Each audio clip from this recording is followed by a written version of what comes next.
영적으로 깨어있고 싶으신가요? 그렇다면 잘 오셨습니다. 네, 저희 사주풀이가 도와드리겠습니다. 네, 오늘 순서 시작합니다.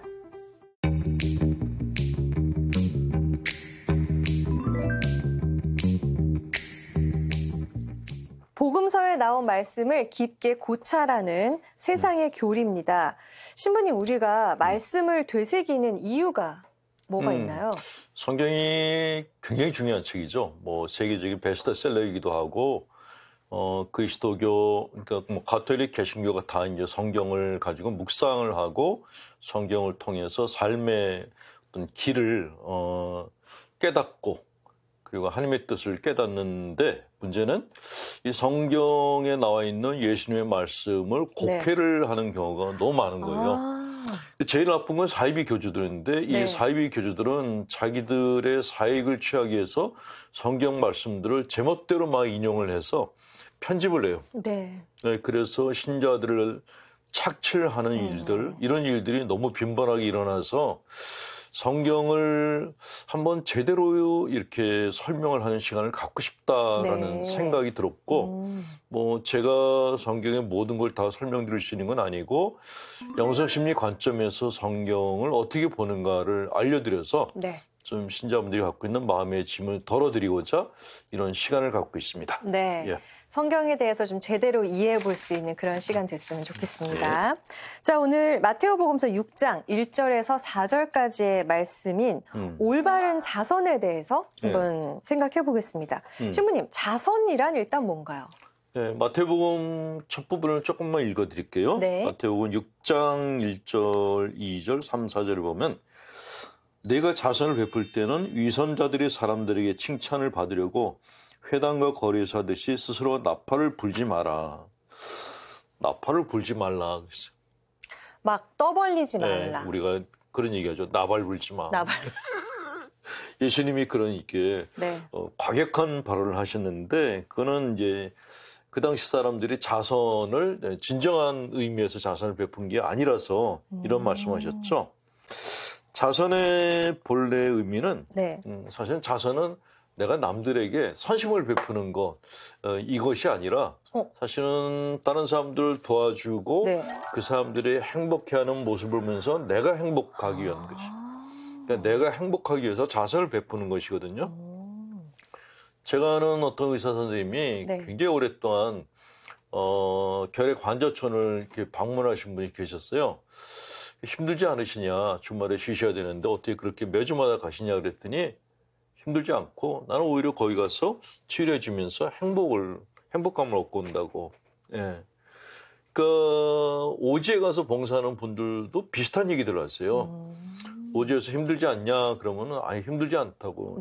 여기 있는 사람들이 나 한 사람으로 인해서 행복한 얼굴을 하고 있는 걸 볼 때 너무너무 행복하다. 그런 얘기를 하는 걸 들으면서 자선이란 다른 사람들을 행복하게 하면서 내가 행복해지는 방법이구나 하는 걸 생각하게 됐죠. 자, 근데 이 자선을 베푸는 사람들은 왕의 마음을 가진 사람들. 왕의 마음이요? 왕의 마음? 우리가 그 왕으로 부르는 사람들 중에는 이제 부자들이 있어요. 근데 부자들이 정말 자기가 갖고 있는 재산을 어떻게 쓰느냐에 따라서 저 사람은 정말 왕 같은 부자다. 그런 사람이 있는가 하면은 전 아주 너무 이렇게 아니야. 졸부야. 그런 사람도 있거든요. 어떻게 다를까요? 부자들이. 돈을 어떻게 써야지. 돈을 필요한 곳에 적절히 좀 베풀어야죠. 자기만 다 갖고 있지 말고.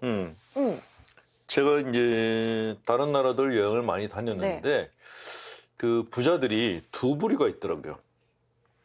한 부류는 우리가 알고 있는 부자들, 자기들끼리 살아.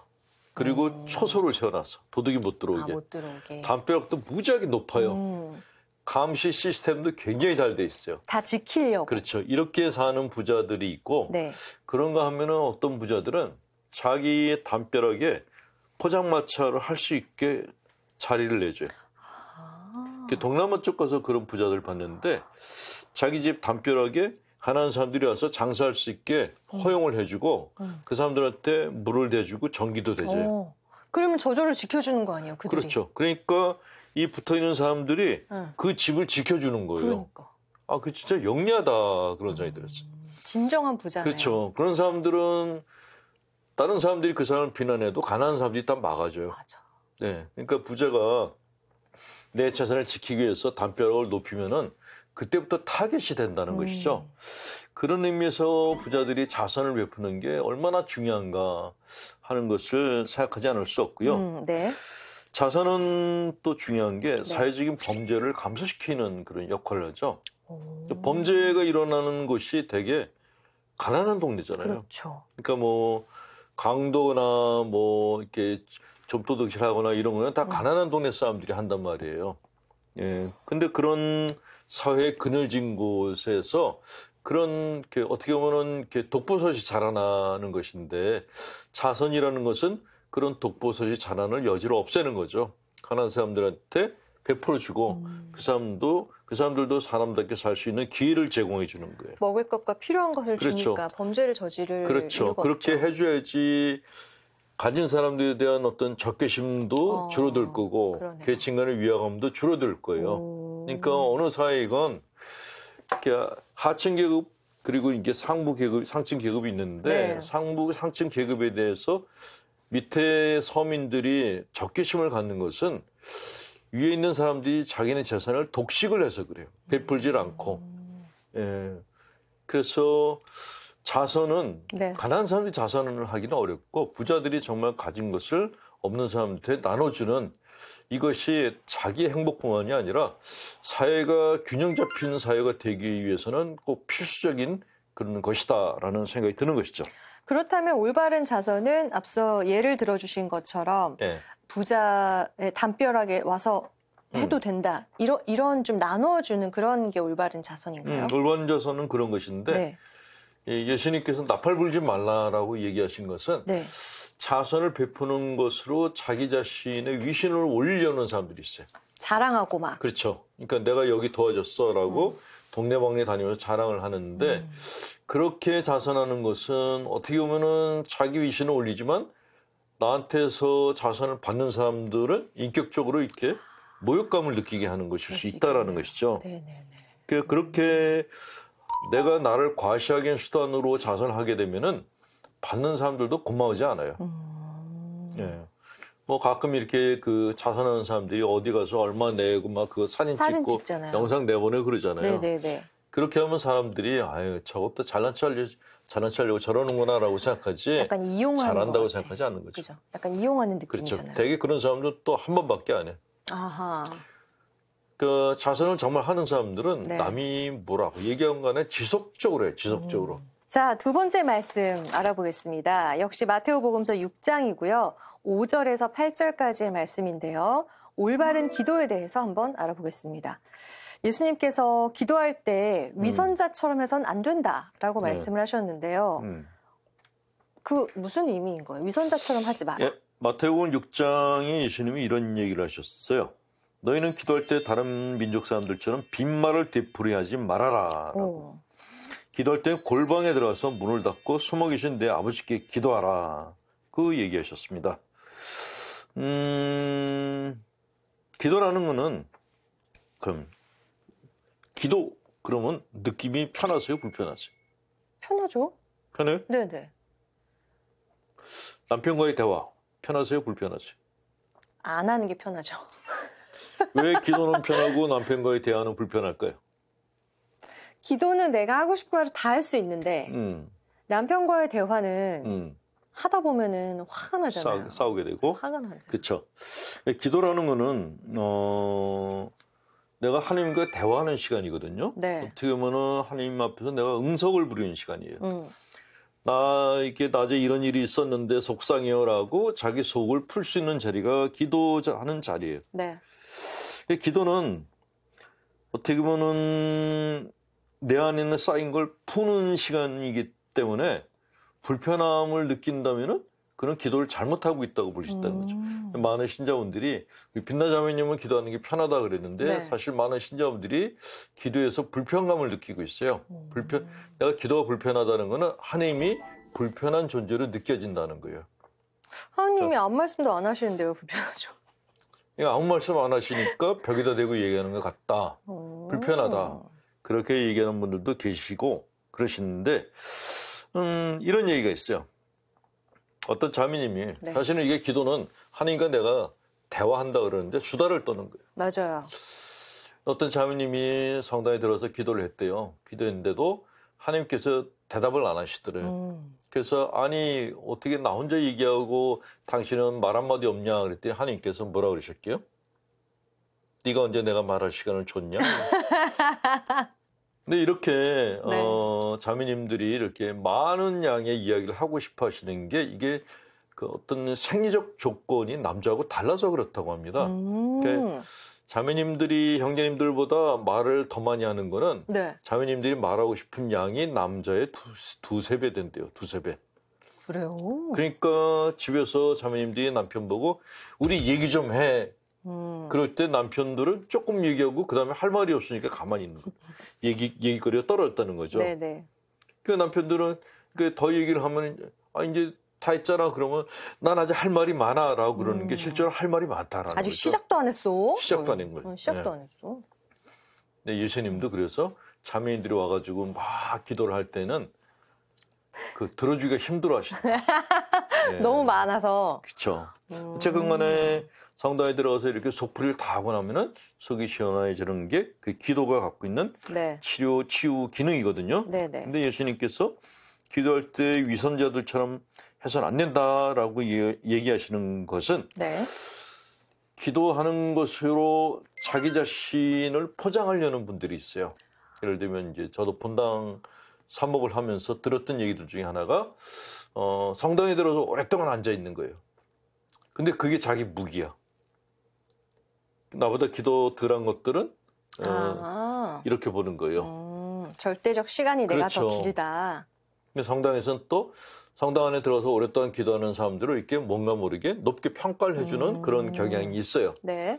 근데 그거를 자기가 알고 하나님과 대화로 들어간 게 아니라 내가 기도하는 모습을 남들에게 보여주려고 보여주라. 들어가서 앉아 있는 경우에는 하나님과의 대화가 없는 거니까 하나님을 제껴놓고 나를 드러내고 싶은 욕구가 있는 거니까 그런 건 하지 말아라 라고 예수님께서 말씀하셨던 겁니다. 네, 알겠습니다. 종교인은 집착을 버려야 마음이 편해진다고 합니다. 하지만 집착을 버리는 방법을 모르고 일상에서 기억하기도 쉽지 않습니다. 집착을 버린다는 것은 어떤 상태를 말하는 건가요? 라고 익명으로 보내주셨네요.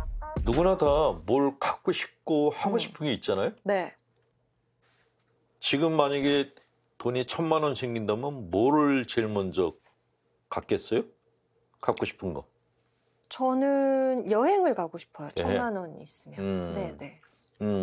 누구랑? 혼자?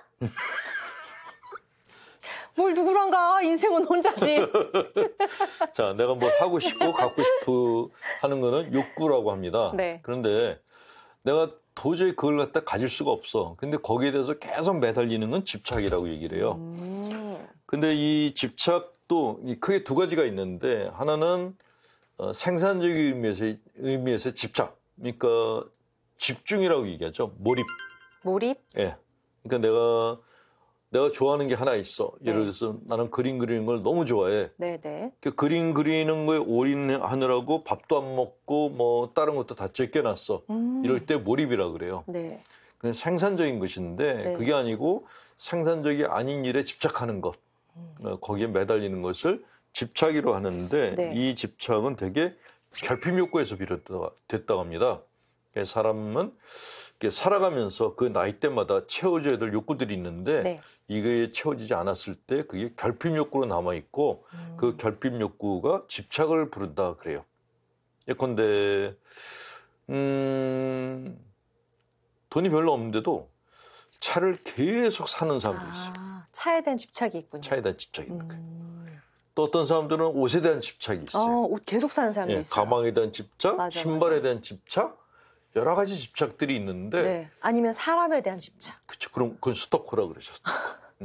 근데 물건에 대해서 이제 집착하는 분들의 경우에는 어렸을 때 너무너무 가난하게 살았던 분들이 그런 행태를 보인다 그래요. 그래서 예전에 뭐 유명한 그 정치인들 중에는 그 집을 방문했더니 신발이 뭐 1,000켤레 그중에서 신는 신발은 몇 킬로 안 된대요. 근데 무조건 갖다 놓는 거예요.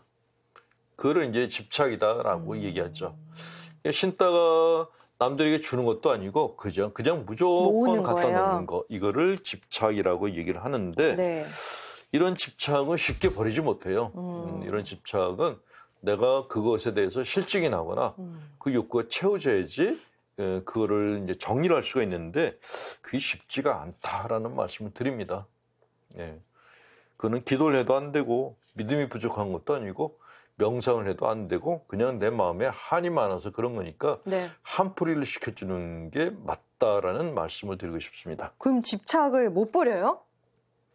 집착을 어떻게 버려요? 쉽지 않죠. 그럼 빛나 자매님은 돈에 대한 집착이 전혀 없어요? 저요? 나는 돈을 그냥 돌처럼 생각한다. 아니요. 그 경지? 저는 버는 족족 다 써서 집착이 없어요. 아니, 족족 쓰는 것 자체가 집착이죠.